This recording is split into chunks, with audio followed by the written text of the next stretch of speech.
My name is Shama Chilakwad. I'm an NGD candidate. I'm doing my doctorate at the moment between UCL and Synthace. I used the dragonfly to automate the execution of an experiment that used a DoE framework. It was a very particular type of design called a space filling design, which is not normally physically executed because they're quite laborious to set up. They're quite complex because they uniformly sample your design space. And we needed a device that would dispense quite rapidly, which is why this was really suitable.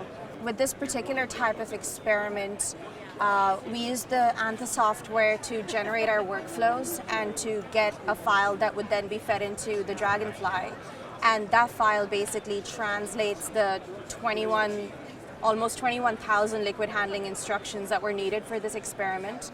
And I think the software and the physical execution, like, you wouldn't be able to just do it on any liquid handler because it takes time to transfer liquids from one place to another.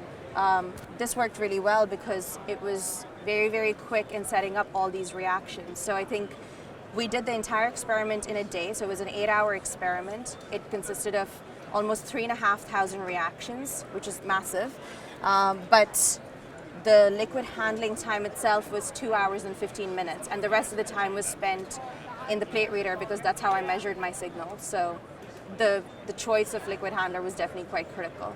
Yeah. For the future, I think we generated a huge data set from this experiment. It got time course data and almost 3,500 reactions. So the bottleneck is to be able to analyze it appropriately, to be able to make sense of it as much as possible, and to really dig deep. So at the moment, I'm trying to pick up some programming, and once we know exactly what an experiment like this can tell us, maybe we can just scale it up and do many more, like a much bigger experiment, and be able to extract various types of information for assay development that can be applied to many different types of assays.